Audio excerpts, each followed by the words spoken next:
Hello there, Parth Sharma this side, bringing you the best chess games going around the world.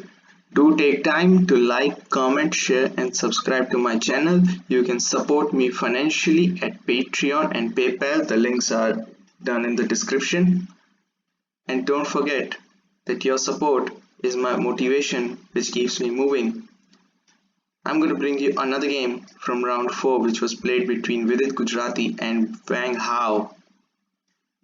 Vidit was having a tough time, and so was the team India. They were at the bottom of the pile with a solitary point that they gained against the US, whereas on the flip side, China were having a very good time in this tournament. They were at the top on their own with 5 points. So what happens in this match is basically dependent on this game. So how this game panned out. With white pieces opens with d4, and Wang Hao plays d5, and we see the queen's gambit accepted. The reason why white plays c4 is to give this square to play e4 and also throwing the punch at the pawn on c4, which is what happens. And now Wang Hao comes with this counter gambit. So if this is taken, then queen takes queen would be better for black. So white continues its development. Pawn was taken on d4, bishop takes c4, knight c6, putting more defender to this pawn. So now this is defended. Castling, bishop e6, and now bishop b5. So placing this knight into this pin. So this pawn needs some protection. So bishop c5 protects this pawn, and now b4. So if this is taken, this doesn't come with check, and with knight taking this pawn, this knight under pin must be better for white. So bishop b6 and a4, trying to trap the bishop. a6, giving the room for the bishop, and as well as attacking the light square bishop. So bishop has to take the knight, which he does. Pawn takes.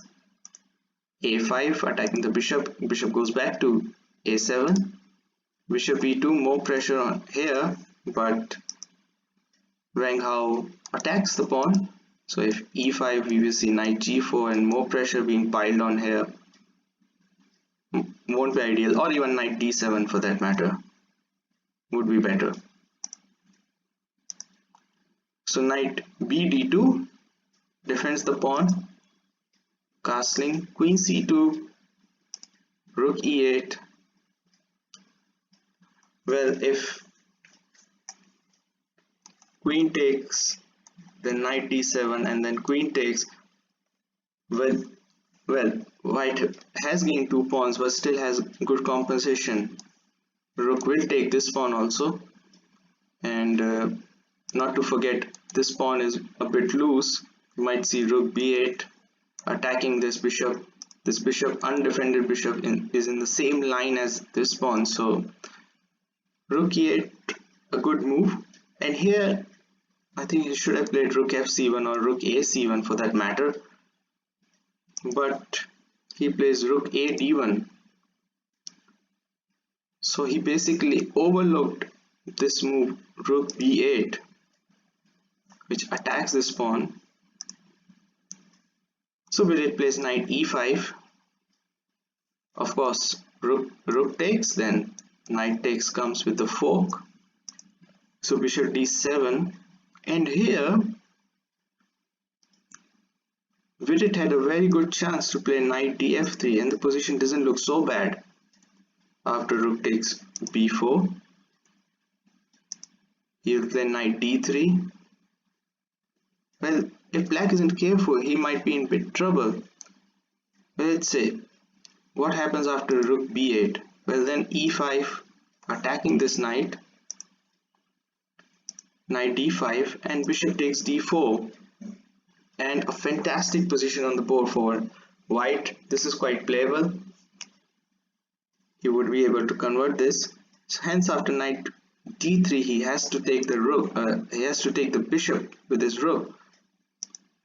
When knight takes b2, c5, black would still have the compensation for the exchange. He has two connected and protected passed pawns, so this would be a good compensation, probably better, but yeah, still would have been a playable position for black. Instead, he gives up the game by playing knight d c4. I think he would have calculated rook takes b4, queen d2, and the rook will tuck back, or maybe after c5 the bishop takes d4 and he will gain his pawn back. But he missed a fantastic move from Wang, and that is rook takes c4, and this would have hit him very hard. But after coming two losses and you see rook takes c4, you were down for the count.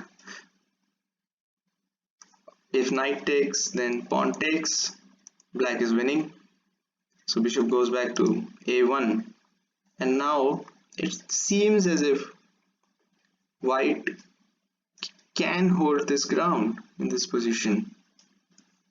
Well, after rook takes e5 or something, but the threats are quite ominous with rook takes e5, bishop takes e5, and still white would be okay, although not winning at all. But main threats are knight takes d7 and exchanging all the pieces here. And another brilliant move from Wang, rook d4, just blocking the queen's way of taking this. If let's say if he had played rook b4 in that position, knight takes, queen takes, rook takes, and this position is level. Black has no threats, and this bishop looks very odd here. So rook d4, excellent move from Wang. Bishop has to take it, and c takes. Now these two pawns look absolutely deadly with this bishop here, and Wang has two pieces for a rook, which is already winning in this position. Queen f4, bishop f5 attacking the rook, so rook comes to e1, queen d6 threatening queen takes knight, so knight has to move, queens were exchanged, and it's all lost. Rook takes, he gains another pawn in the center, knight takes, there's absolutely nothing that he can do. d3, just opening this line of the bishop, knight takes, but this is all in vain. Bishop takes with check, king h1, and after bishop c4, Vidit resigned the game. There is no stopping this pawn. You might see knight c3 being played. There is absolutely nothing that white can do in this position. This is not possible because bishop takes, and all chances are gone. Really a sad defeat for Vidit. I think these defeats can break you from inside. Well, what we have learned from Vidit's performance, we have learned that he doesn't have rapid experience, and he's struggling against the top GM, so he has to basically up his game to that level. And not to forget that he was consuming a lot of time. He was under a minute also in this game, so he's consuming a lot of time. The opponents putting up a lot of pressure on him. They're playing some unusual kind of moves, just